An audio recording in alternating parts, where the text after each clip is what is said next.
Pornography does not belong in school. 5 years ago, I never would have had to say that, at least to my knowledge. There may be stories out there on it. You can check it out if you want. Pornography does not belong in school. A year ago, I still would have been in disbelief and denial that I would have to say that publicly on air. A year ago, this was just a twinkling in the eye, but it was still there for us to see. But pornography does not belong in school. I will shout that from the rooftops, and it is a hill I will die on. Pornography does not belong in schools. And yet Fairfax County just reinstated 2 different books into their middle and high schools that 100% brings pornography into school. And it doesn't stop there. A quick Google search of the book Genderqueer, which we will talk about more in just a few moments, and schools will bring up news articles from all over the country where there are hotspot fights either for or against the schools including these books in their library. Why teenagers need to have stories where someone talks about giving fellatio at 10, yes, 10 years old, is so totally beyond me and evil and just morally reprehensible that the situation almost makes me too angry to speak. Teenagers don't need the extra sources of pornography. Why would they when Pornhub is free to anyone with an internet connection, regardless of age? Why add on? And it's so insidious introducing porn to children at younger and younger ages. This will only cause an increase in the already skyrocketing porn usage and addiction. More and more lives ruined by the lie that is right there on the phone screen or the book page. Days upon days, months upon months, years upon years of guilt and shame building upon itself. The creativity and vigor of youth siphoned away from the false yearning for the pictures in front of you. Sexuality spent and bonds, and I use that term loosely, made with images of people that you will never know, literally deforming your brain. I could go on and on about all the ways porn is bad for you. I know from experience. But yes, let's put this crap in school libraries, giving teachers and facilitators another way of screwing your kids' morals when you aren't looking. But really, why worry what happens to middle and high schoolers when we have a first grade teacher openly talk about her made-up non-binaryism and lesbianism with her 6-year-olds? Who cares about math? This is what's really important. I mean, this is the teacher's favorite moments, talking about her alternate reality where you don't have to be male or female. With the kids she's supposed to teach to read maybe a little bit better than they did in kindergarten, or maybe how to write with basic grammar, or the ability to do simple addition and subtraction. But no, let's talk about queerness with elementary school kids. We have to be in the last days. In other news, wokies don't just want to teach your kids that they are bad people for being white with CRT. No, they also want you to admit it, while also giving them money. You heard me right.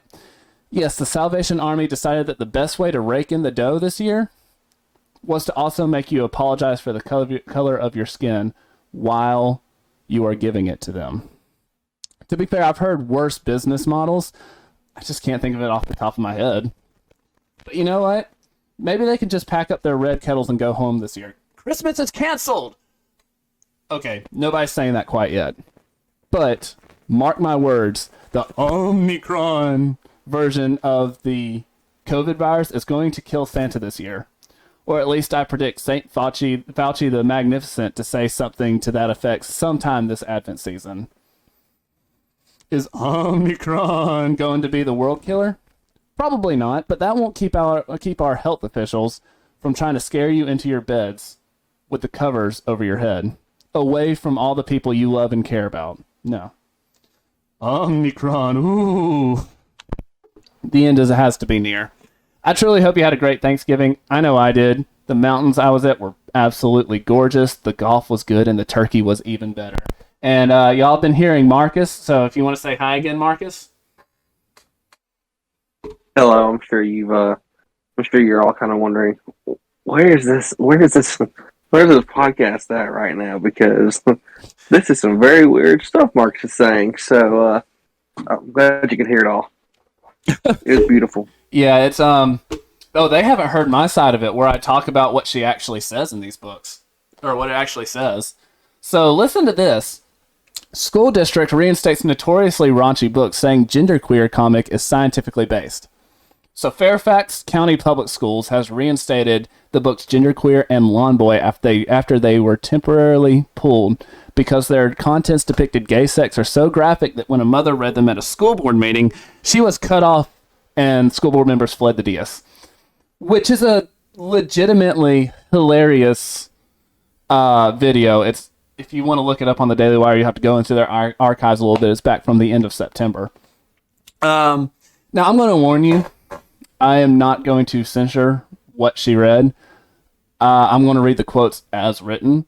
This is the reality we have to deal with, and I'm not going to shy away from it. And if you get mad at me for reading it, well, just think, this is what, liberals want your kids to read in school from ages 13 to, or even younger, to 18. So, all right, here we go.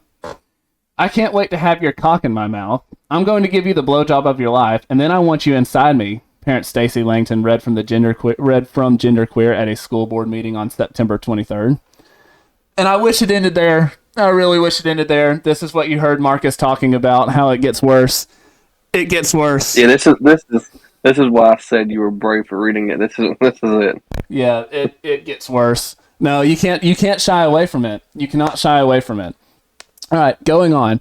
What if I told you I touched another guy's dick? What if I told you I sucked it? I was 10 years old. Yes, you heard me right. But it's true. I sucked Doug Goebel's dick, the real estate guy, and he sucked mine too, she read from Lawn Boy. Oh, 10 years old. Marcus, I have a little bit of a thing here, so if you want to go ahead and get your thoughts in. Okay. What in the world is Lawn Boy doing? Sorry, it's so bad. It physically hurts me to say this out into the public because I don't want to put this in people's brains, but this is what they want to put in your kids' brains. So we can't shy away from it. We have to talk about it. We have to let them know what's going on. They're trying to put this into Orlando, I saw, or Tampa, just from a quick Google search. Like, it's in Illinois and Texas. It's all across the country. And this is what they want your middle schoolers and high schoolers reading when they go to school and what they can check out from the library. See, what got me is that in the notes that you prepare for us every week, you censored out the words. So whenever you said I'm not going to censor it, no. Daily Wire censored those. Daily Wire censored those. I copied and pasted directly from their article. But we can't hide from this. I mean, this is how we have to talk about it. We can't be squeamish about it. We're here to get canceled. Good luck. They can try to. So 10 years old. I wish that this was a new initiative by perverts and delinquents on the left. The sexualization of kids. But they've been trying to push, sex ed into elementary schools. But it's even worse. It gets worse. I've known about the North American Man-Boy Love Association for years now. And they aren't the only ones. Those guys are as bad as their name sounds. They are exactly what they sound like their name would be for. That is what they are for. It's disgusting. But they aren't the only ones. On Bing, if you search pedophilia, it doesn't say it's perversion of all the things good in this world, it should. It calls it a medical condition. A medical condition. Marcus, a medical condition. As if someone gets it the same way you get the cold, MS, or Down syndrome. No. Yes. No. Because there's tama pedophilia. Yes. This, honestly, there's a medicine you can take for this. No, it's not. I would say it is a mental illness, but it's not something that you just genetically suffer from. Do you think there is people that it can be mental illness for, but I don't think it's just a sickness. People are just sick sometimes. People are sick, but I mean, it's like anything sexually related. Except for rare circumstances, you choose to engage in it, and that these people choose to do it. I'm not. No. There's a lot of hills I'm not going to back down from, and this is one of them as well. Anyways, this is a push from the left to turn kids into sexual objects, which they've been trying to do for years. They want to break down the identity of the kids to more easily build them up in the image they want for this country, which is a very scary, terrifying, and other, redundant words. It is. It's scary. It's objectively horrifying what they want to do. Brave New World was meant to be a warning, not a guidebook. You ever read Brave New World? No. So in it, it talks about kids 8 years old going off into the woods with each other for explicitly the purpose that we're talking about here.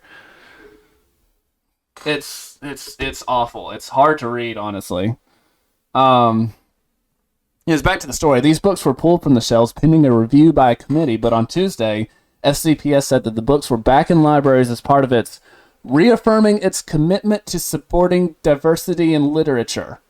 I guarantee you there's enough diversity in literature to not have these two books in school libraries. But yes, like you were saying, let's ban Dr. Seuss. Yeah, let's get rid of To Kill a Mockingbird. Yeah, let's get rid of To Kill. Let's get rid of Tom Sawyer and Huckleberry Finn. Like, what? You want this in? I don't get you to defend this for diversity reasons, but you don't want to have To Kill a Mockingbird because that has to deal with actual history. Something. Can you speak up just a little bit, buddy? Yeah, but I just don't get how you want to put this in there for diversity, but you want to go ahead and get rid of something that actually tries to bring up a legitimate problem of the past and how bad it was, how we've changed. Yeah. But you want to have this crap. Honestly, they want to kill it because it shows how far America has become, or has come from that. I mean, yes, we've had our problems, but we're still the greatest country in the world, and it's because we move on.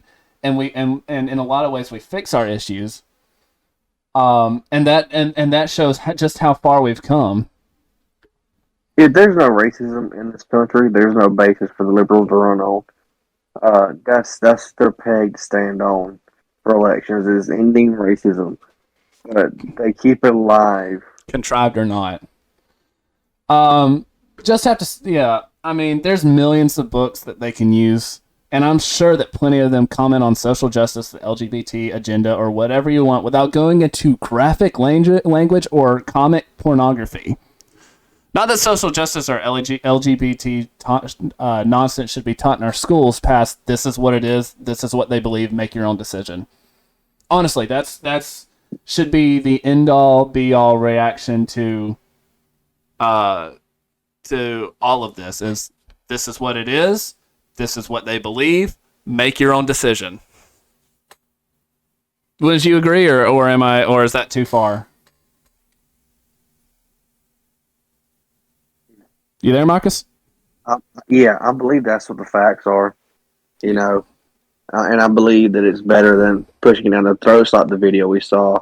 What was it last week with the boy being forced to wear a dress and makeup and forced to call himself a girl. That video still makes the truth about his age. Yeah, that video still gives me shivers. So I mean, it's bad. It's almost not even a choice anymore, and that's where it's the problem. It is supposed to be about fighting for a choice and your freedom to have that choice. But here you are trying to push somebody else not having a choice, but you were trying to fight for. You're now trying to fight against, in a sense, but opposite. Mm-hmm. It's terrible, dude. I mean, we have to be living in the end times at this point, right? We have to be. How can it get worse? I wouldn't say that because as soon as you do, true, if something happens.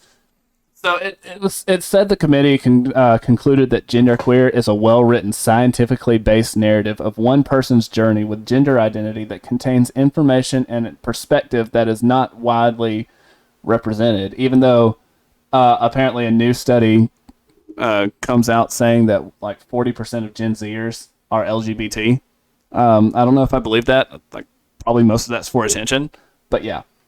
This depiction includes the difficulties non-binary and asexual individuals may face.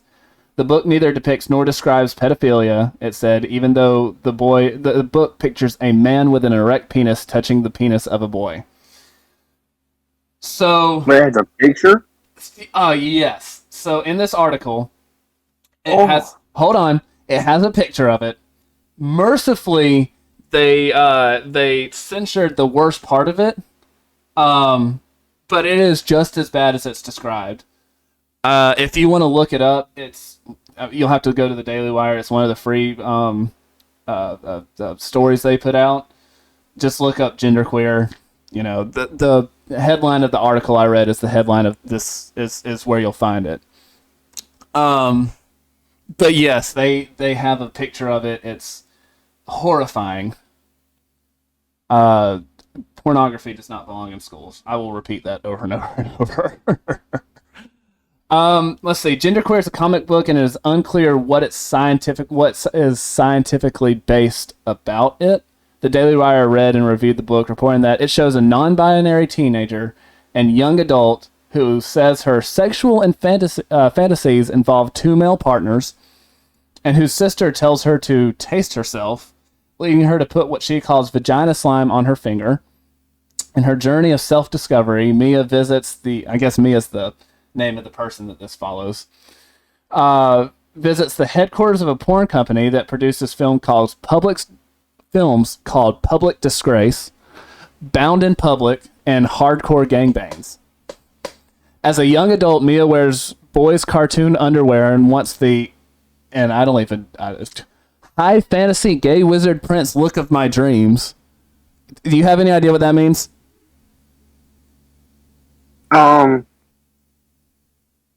No. Me neither. After dating a sex shop owner for 2 months, Mia's partner says, "I got a new strap-on harness today. I can't wait to put it on you. It will fit my favorite dildo perfectly." When the partner attaches the sex toy and performs oral sex on it, Mia complains that I can't feel anything. Also, they put a picture of this in there, so that's great. Let's see. Mia gets a job as a librarian and starts teaching classes to girls between the ages of 11 and 14. She says, "I wonder if any of these kids are trans or non-binary, but don't have words for it yet, like made up." The author says, how would I help support a young person who came to me with the same feelings I have about gender? She goes on to say, if the kid hasn't hit puberty yet, I'd say try hormone blockers. So it gets worse and worse. I mean, if this is what they put in their article, I don't even want to know what they didn't put in. But yes, let's put hormone blockers so they can transition later. Got it, guys. You know, I've given this statistic out many times, but you know, right at 50% for kids if they transition. So just, how about this? Instead of pushing a gender transition plan on them, why don't we become Batman villains? Get a coin, flip it in the air, and if it lands on heads, we'll just shoot them in the head ourselves. How's that? Then we won't have to go through the years of hormone treatments and the years and years of hating yourself and wishing you could go back. And I mean, does that sound easier to you, Marcus? I mean, maybe Harvey Dent wasn't so crazy after all. Harvey Dent's crazy, dude. Don't be trying to 50% your way out of this.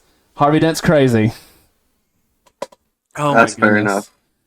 enough. So the committees that reviewed the books, FCPS said, included 2 teachers, 2 parents, 1 school-based administrator, 1 member of the Equity and Cultural Responsiveness team, and 2 high school students. Yes, I'm sure the high school students wanted this to leave the library. Also, why would you trust anything a high school student says? I was in high school a few years ago. We're all idiots. Committee members were selected randomly from a pool of stakeholder representatives submitted by each school. Langton said, I was so naive to think they might finally do the right thing. They're never going to do the right thing unless they're forced. The Equity and Inclusion Officer, I want their name. They are going to have to stand behind this. And this is exactly what we have to do. You have to poke and prod and push and push and push. You can't let them have any breathing room until all the miscreants who push this are forced out, whether by vote or discovery of laws broken, and hopefully the courts will try them. Either way, this only gets better by overwhelming pressure to hold these vile people accountable. It is. It's the only way. I mean, unless we just, I mean, parents in America pull their kids out of public schools and either teach them through a homeschooling method or force enough public pressure for, school vouchers. But this, I mean, my goodness. How do you defend this, Marcus? I don't think you can really defend this. I think that I do like the idea about putting your name on it. Stand behind what you say. Stand behind what you vote. If you're scared for people to know that you believe this or you voted for this, then why are you doing it? If you've got your job that you want, and it's something such as the what was the name for it again? The equity officer. Yeah, the equity officer. If you're in a position like that, then you should really put your name behind what you vote for. 100%. And I think that would change a lot of things. If you're going to do something responsible, if you're going to do something this despicable, you need to own it. I do agree. So we know whose house to, I'm kidding. That's a joke. Don't take me down for a joke. Or do. I mean, we named ourselves the Canceled Misfits for a reason. We know it happened at some point. So Nicole Neely, president of the parents group Parents Defending Education, said in a statement that the county's actions are insulting and downright cowardly. Schools are no place for hardcore pornography. Yes! Not the only one shouting it. Yet Fairfax County Public Schools insist on pushing this graphic material upon our children. By announcing their decision over Thanksgiving break, they clearly hope that parents won't take notice. However, their actions show just how unfamiliar they are with parents. We're always looking out for our children, and we won't take this lying down. Good for her. I hope this fiery statement holds true. The kids need it too. This is the heart and soul of kids we're fighting for. And nothing less than 100%, what's the word I'm looking for here, Marcus? Adherence to this will cause them to have any sort of safety. When there's people who want this in charge of them in any form or capacity.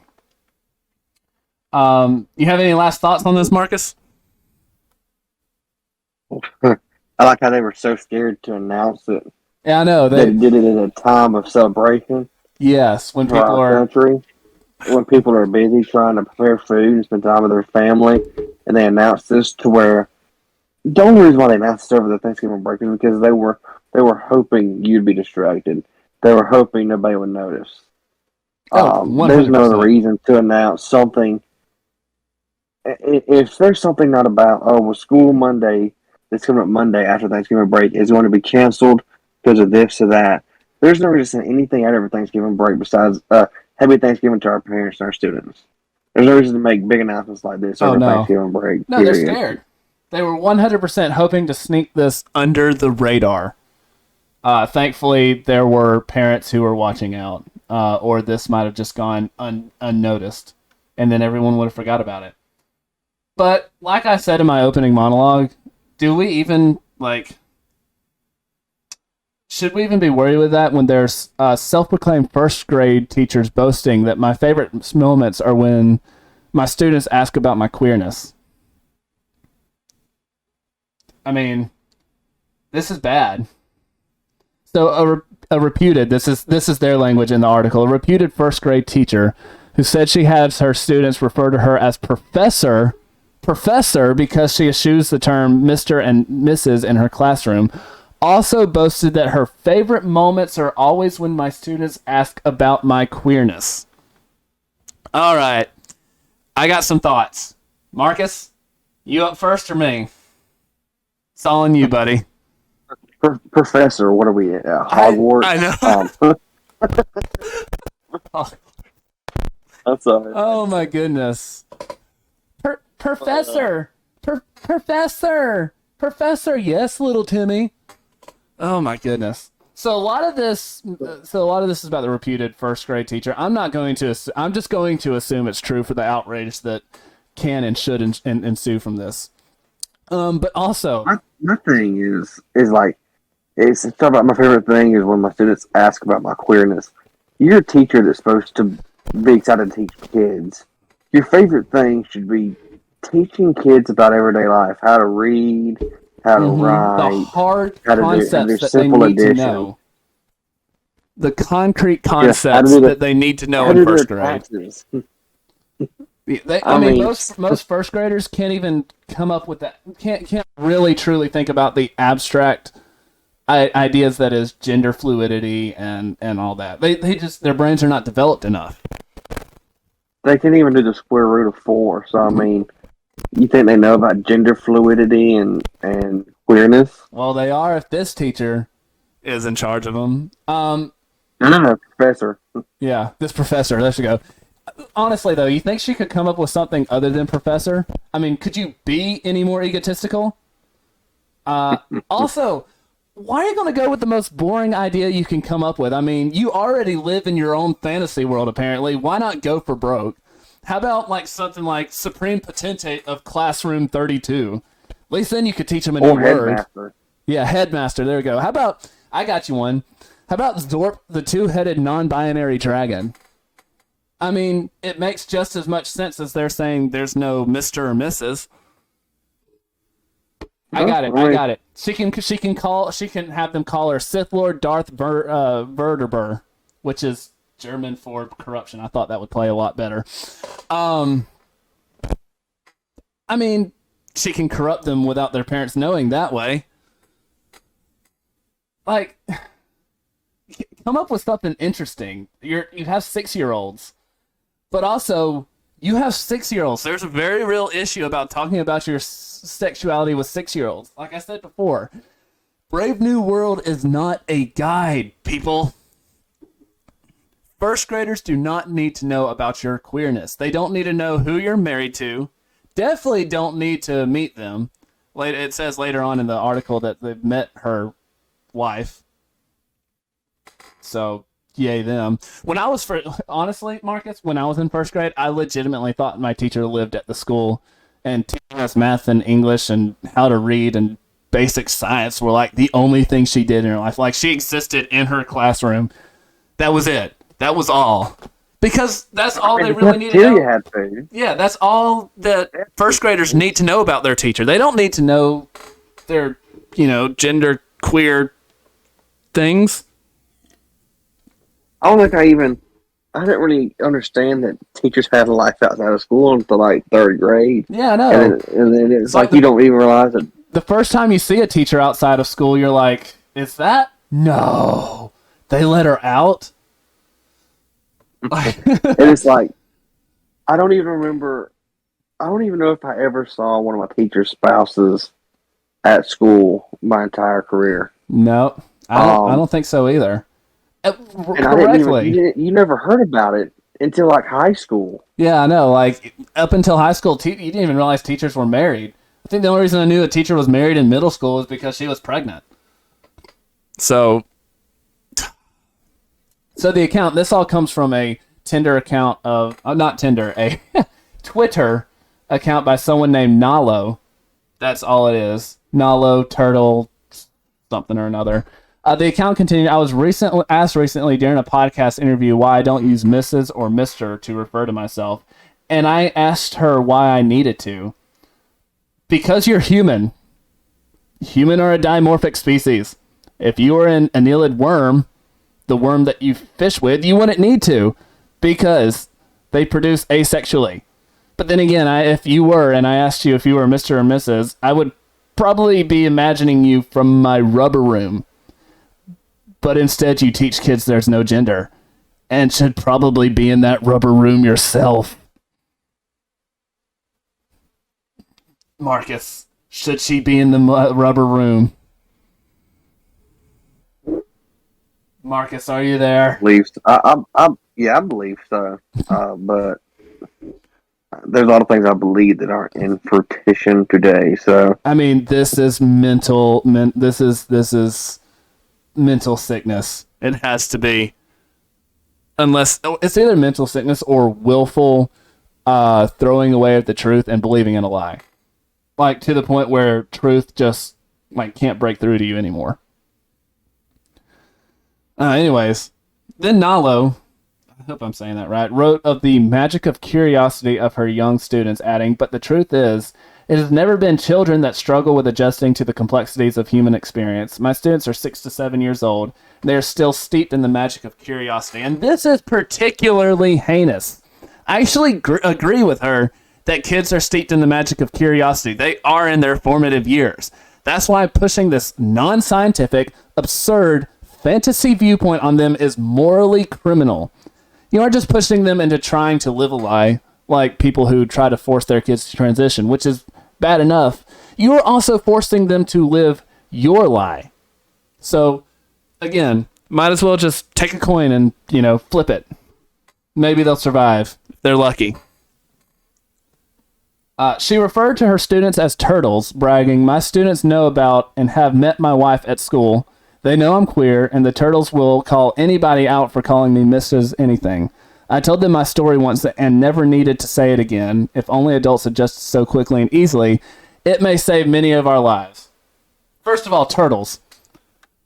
She has this weird thing with turtles. If you went into her Twitter feed, you'd realize that she has this whole thing about turtles. I couldn't actually search far enough down her Twitter feed because it was that bad. So I don't know what it is, but I don't know. Maybe she's a turtle sexual. I don't know. It's weird.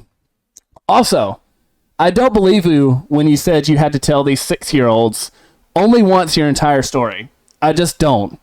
This actually makes me wonder if she ever met a kid or was ever one. Maybe they just did secret experiments on a turtle and this is what happened. What do you think, Marcus? I don't think I've ever seen a kid listen the first time To anything. to anything. I mean, you have kids, even all the way up to high school. Even adults have have problems listening. I mean, it's like, back whenever you had the military training a couple weeks ago, whenever it was. You told me about it like 3 or 4 times because I kept saying, "When is it again?" And you told me about it like 3 or 4 times. So what you're saying is you're a bad friend. Old. Yes.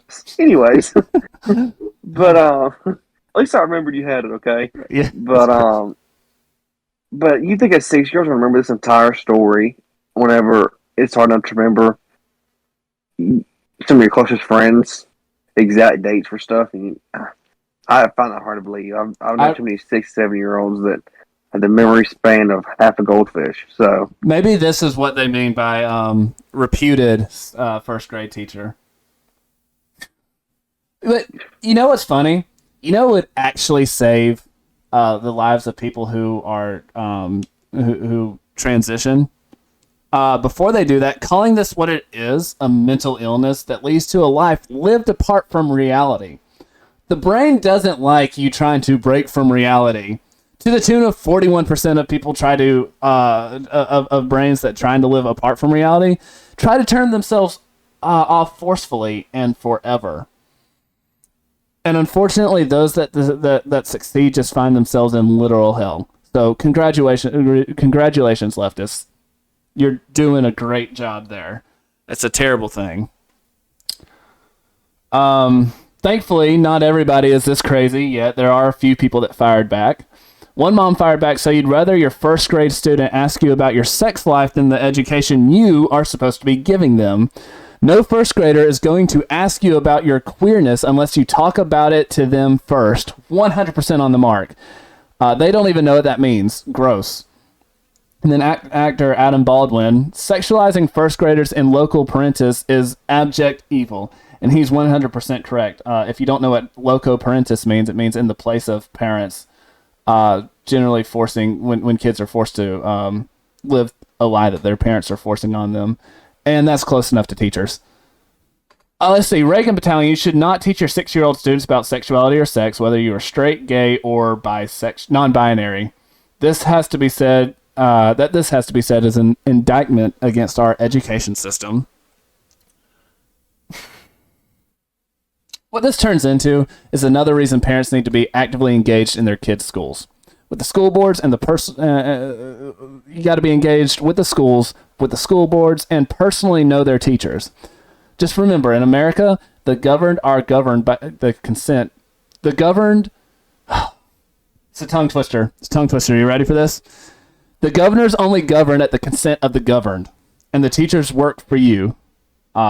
Seems like they need to be reminded of that, or at least this one does. But she's not the only one. Marcus, any last thoughts on this? No, I think you said it pretty well. Talking is hard tonight. I'm not going to lie. I think the technical difficulties threw us off. Yeah, it kind of did throw us off a little bit. That's all right. We're going to power on because there's more important stuff that we must talk about. Such as the Salvation Army wants white donors to offer sincere apology for their racism. So there's that. The Salvation Army, the people you throw change into their red buckets around Christmas, also want an apology thrown to them. No, I got other stuff I can throw at them. In news that seems to come out of left field but really isn't, the Salvation Army has gone woke. The charity is asking its white donors to do more than just drop some coins into the kettle when they go shopping this holiday season. Leaders of the army want whites to apologize for being racist. And that's the whole thesis for this article. White people are inherently racist, according to them. No accounting for any, personal responsibility. Let's see. The desire is that Salvationists achieve the following, the Army says in an online resource titled Let's Talk About Racism, listing several goals including to lament, repent, and apologize for the basis or racist ideologies held in actions committed. That's not the worst thing. The worst thing is this. The resource claims Christianity is inherently racist and calls for white Christians to repent and offer a sincere apology to blacks for being antagonistic to black people or the culture, values, and interests of the black community. Now, I want to talk about the fact that they say Christianity is inherently racist, but it's a little bit of a spiel. So, Marcus, you got anything you want to say? You're telling me that people that already want to avoid because they're asking for my money or wanting me to apologize while giving them my money? Yes, that is 100% correct. Yeah, that's going to be a no from me. I'm just going to launch pennies at them from like halfway across the parking lot now. I mean, I got a slingshot. I can just put it in my car. That's a good idea. Just make an air cannon where we we're aiming for the bucket, guys. We're aiming for the kettle. Well, we could take a piece of paper. One says sorry, next one says I'm. Yeah. We'll wrap the pennies. We'll wrap the pennies in the paper and shoot them that way out of an air cannon. That way, if it hits them, it won't hurt them. No, we're apologizing while they wanted to. It's a snowball fight. It'll be a snowball fight. It may hurt their body, but at least we didn't offend them. Yeah, we it's so stupid. So I do want to talk about how Christianity is not actually inherently racist. It should be obvious, but let's just dive into this real quickly because I spent some time researching it. Seriously, there are Christians in every single country and almost every racial and ethnic group. And I get that this is just another way that wokies are just trying to call white people racist. I 100% understand that. But let's just talk for a moment how stupid it is to say that under the guise of Christianity. For starters, again, there are Christians in literally every racial and ethnic group on Earth. Secondly, and also literally, because I apparently like using that word a lot in my notes, the last words of Jesus to his disciples are thus, "But you will receive power when the Holy Spirit comes upon you, and you will be my witnesses, telling people about me everywhere, in Jerusalem, throughout Judea, in Samaria, and to the ends of the earth." Now this comes from Acts 1:8, and this is right before he ascended into the clouds to go back to heaven. The important part for us right now is where he tells them to go to Samaria. Now, a little history for you. The Samaritans were an intermingling of Canaanites with the Jewish people who resided in the area of Samaria, which is pretty much cut the region of Judea in half. north of Jerusalem. Now, they were the lowest of the low. The full-blooded Jewish peoples hated them and avoided them like the plague, calling them dogs and barely talking to them as barely believing that they were humans. They were the lowest of the low. And it's why the story of the Good Samaritan is so powerful. But the Jewish people would literally go a week out of their way to go around Samaria if they at all could. That's how much they hated them. And Jesus' last words to his disciples, literally the person who died on the cross for our sins and jump-started the religion of Christianity, his last words were to go to these people and specifically and preach the good news so they could be saved.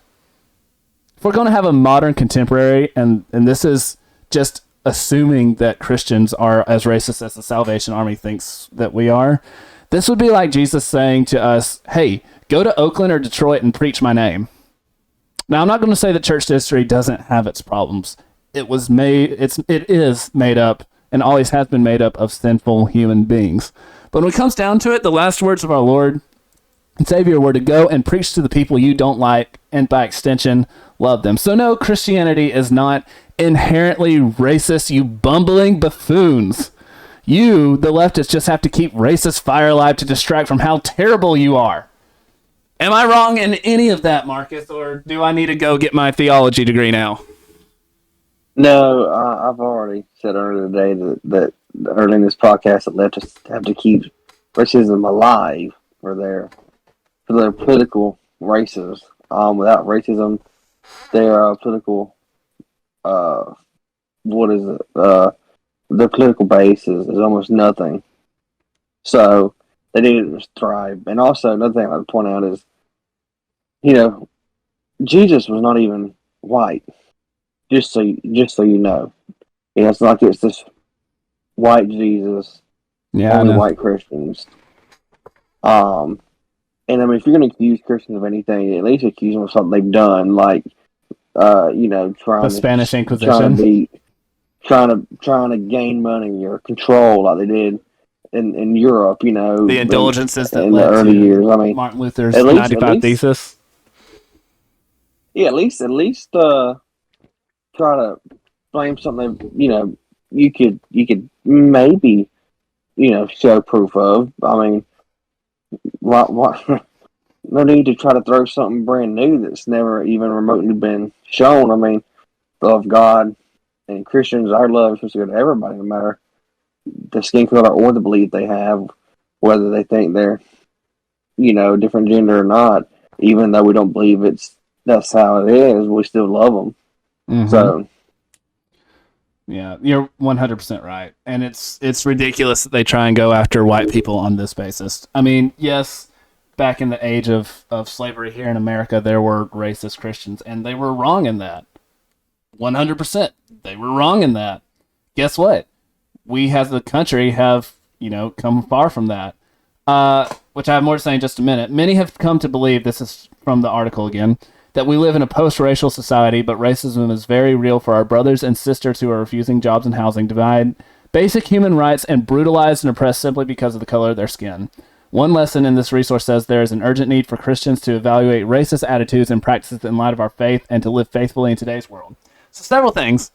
One is that we've lived in America that institutional racism was outlawed back in 1964 with the Civil Rights Act. If they are refused jobs or housing due to the color of the skin, there are legal recourses for that. To the point that, as professional race baiter Ibram X. Kennedy said, white people put that they are some other race while attempting to go to college. This was a whole story about a month ago. He tweeted that out and then realized how stupid he sounded, and that it actually undercut his whole argument. Institutional racism went out the door a long time ago, and there will always be racist individuals, but there, again, are legal recourses to keep them from unduly affecting your life. Secondly, aren't they so good at sounding legit, Marcus? That last sentence, if it wasn't part of a ridiculous push to say all white people are racist and other such lies, it would almost sound correct. And I hate that they do this. They appropriate the correct things, like, living faithfully to God in a world that's going downhill, and they appropriate that and they use it to just tweak it and put it in a context that's just so wrong. I'm sure. I mean, I don't know if you've seen too much of that in Jackson County, but you know what I'm talking about, right? Yeah, they were trying to twist anything to benefit them. You know, whether it's saying Christians are racist or whatnot. But I mean, honestly, if I was a non-white Christian, I would be offended that they said that, because if I was an if I was an African American Christian, or if I was a Middle Eastern Christian and I wasn't a white Christian, then I would be offensive that they didn't think about me. You know, well, what about me? I'm a Christian. You know, it's like they try to talk about racism while being racist to Oh, other Christians at the same and time. it's terrible that they're trying to use the church to do this. I mean, It is. I don't know. I don't know. I mean, a lot of churches are going this way. If it's hard to find good churches, you have to be very careful because it's going to these liberal churches are springing up everywhere, and they tweak the bad ones just go way off the hill, but the good ones, and I mean good in the way that like they know what they're doing, is they tweak it just enough to be abjectly horrifyingly theologically wrong, but they sound right, and it will confuse people, and you slowly confuse people, and lead them away, and it's just an awful thing that you have to be on the. It's why you got to know what you believe in, 100%. So, in an accompanying study guide on racism, the Salvation Army says whites are racist. The subtle nature of racism is such that people who are not consciously racist easily function within the privileges, empowerments, and benefits of the dominant ethnicity, and thus unintentionally perpetuating injustice.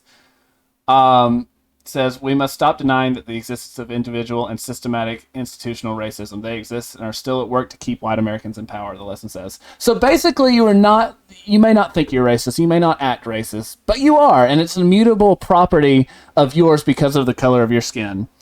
That doesn't sound racist at all. No, Not at all. no, just like it's not racist to call Christians racist whenever they're trying to exclude a whole bunch of races from Christianity. That's not racist. But yeah, basically saying you're racist because of the color of your skin, that doesn't sound racist at all. So, No. all right. Moving on somewhat quickly. South African doc on the Omicron variant. Currently, no reason for panic as we don't see severely ill patients. This is why I was saying Christmas is off. There's a new variant out there. It's called the Omicron variant. That's actually fun to say it like that. It's a fun word to say. Let's see. In mid-November, Dr. Angelique Coetzee, chair of the South African Medical Association, alerted the country's vaccine advisory committee that after seeing multiple COVID-19 patients who were experiencing significant fatigue, she was the first one to bring attention. Speaking to the Telegraph, Coetzee noted that the apparent symptoms in patients with the Omicron variant and added that they appear mild. That's the key. That's the key here. The person who discovered this is like, yeah, everything we've seen so far is it's very mild. Looking at the mildness of the symptoms that we are seeing, currently there is no reason for panicking as we don't see severely ill patients. So Dr. Coetzee added that one very young patient had a high pulse and fever, but within 2 days had gotten much better. And what we're seeing clinically in South Africa is extremely mild. For us, this is mild cases. We haven't admitted anyone. I spoke to other colleagues of mine, same picture. Coetzee said in another video published on the Telegraph's YouTube channel. So from a doctor on the ground, nothing extra special to worry about from the direct observation of a statistically significant population. Also, something to note, the population of South Africa and many of the surrounding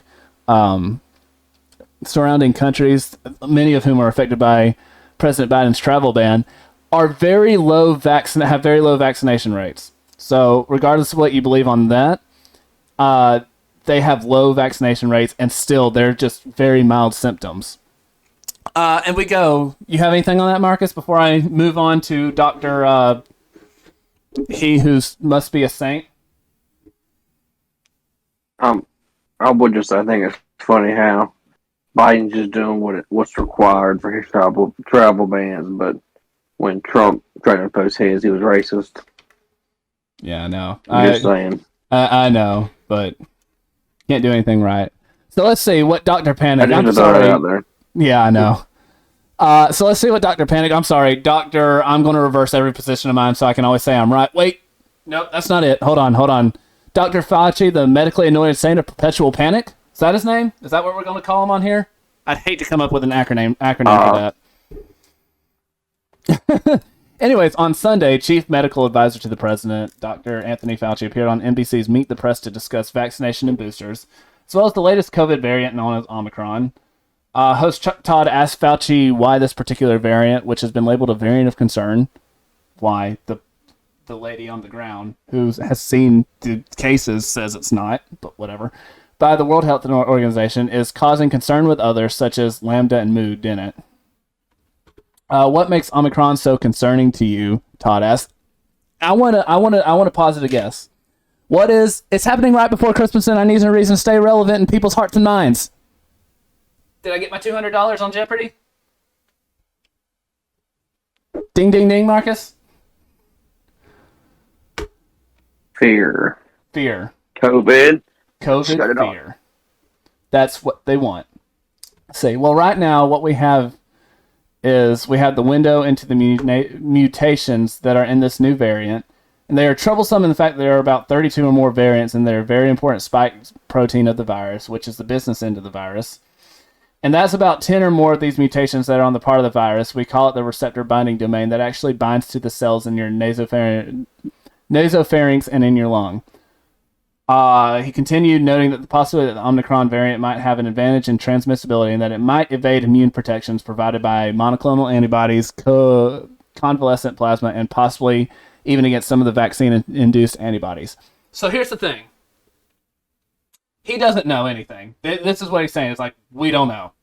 Which is pretty consistent with, what he's done this entire pandemic, where he's like changing his mind on everything. There was super clips of it. I tried to find one, but YouTube has decided they wanted to black hole it. But he doesn't know the lady on the ground in South Africa who has seen a statistically significant amount of these cases is saying it's very mild, with one that got a little bit worse than mild. It's moderate. And the bad thing about changing your story so many times is that I don't trust you. I can only trust in the fact that you're a politician. You're a head of the NIAID. And you've already said that you don't want us to get over our personal freedoms. We talked about that a few weeks ago. So I don't trust you and pound sand. Anything to add to that, Marcus? I do think it's funny how they're talking on something that's not even here. Well, let's be honest. This. It's in America. We haven't found it yet, but it's in America, and that's okay. I mean, it's in Europe, it's in Israel, it's all over the place. But it seems like this one's much more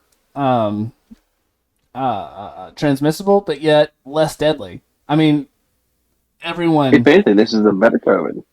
This is what? A better COVID. Yeah, I mean, it's less deadly. More people are, and if more people get it and it stays less deadly, that just means more people with natural immunity to fight off some other, COVID variants. So, stop. Don't try and take away our personal freedom. Don't try and take away Christmas, Dr. Fauci. Pound sand. Well, I mean, we did just have, our travel records for this Thanksgiving were back on par with pre-COVID numbers. So I mean, you gotta do something to slow down. You gotta slow down Christmas somehow. Yeah, I know. We're getting back to normal. You gotta screw up Christmas. He's got to find a way to stay important. Okay, we are almost done, guys. Again, I'm sorry about the technical difficulties at the beginning of the show. That's why it's running so late tonight. If you've watched this far, thank you. We're almost done. So last week we had a long discussion where we broke down a conversation between a mother and daughter. It was heartbreaking and dehumanizing by one side of it to unborn babies. The left hates when you talk about the actual procedure. They know they can't defend the actions that is the abortion procedure. They don't want to talk about it. So here we go.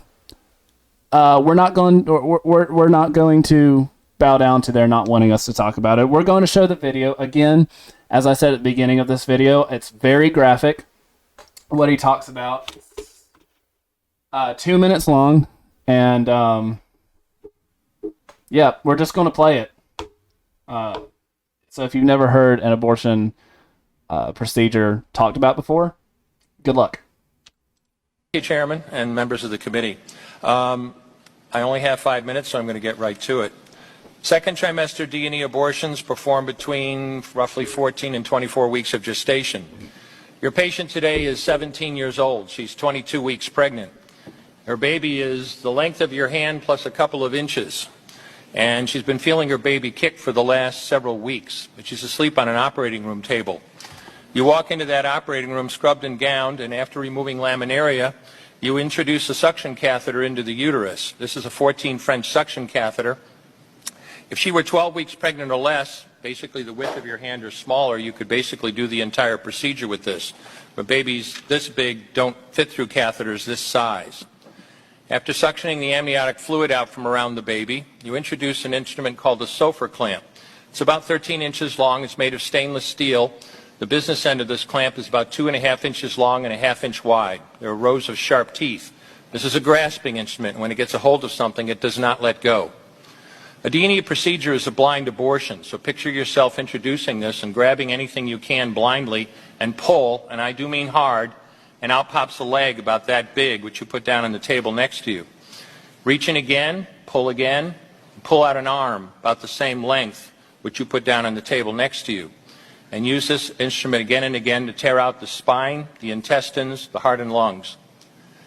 Head in the baby that size is about the size of a large plum. Can't see it, but you pretty good idea you've got it if you've got your instrument around something and your fingers are spread about as far as they go. You know you did it right if you crush down on the instrument and white material runs out of the cervix. That was the baby's brains. Then you could pull out skull pieces.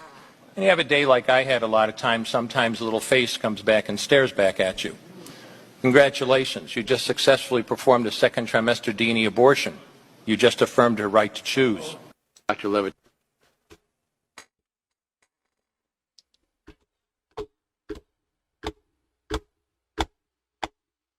Marcus, you want to take this one? Did you hear all that? Unfortunately, I believe I did. Yeah. That is, I've sickening. never heard that process, and I would like to never hear it again. Yeah, that's like my 3rd or 4th time seeing it, and what absolute monsters do that? I mean, honestly, I believe we call them liberals. that is worse. That is worse than any Saw movie. That's worse than any torture movie. I mean, hearing him describe that, I don't have words for it. It's inhuman. How have we let this be legal for this long? All for the sake of choice. When more than 95% of it, at least 95% of them are for convenience of some sort. Really? This is what we're doing for convenience? Don't tell me it's about the right to choose. Listen, that's what you're choosing. That's what you're choosing to a human being. Goodness. Oh my goodness. All right. Well, I'm gonna leave y'all on that last depressing note. So guys, I hope to see you next week. Should be a lot better. This one was kind of thrown together pretty quickly because of Thanksgiving and also technical difficulties. But I love you all, and hopefully next week we won't end on such a terrible thing. Go do something that a liberal will want to cancel you for. You're probably doing the right thing. I'll see y'all guys later.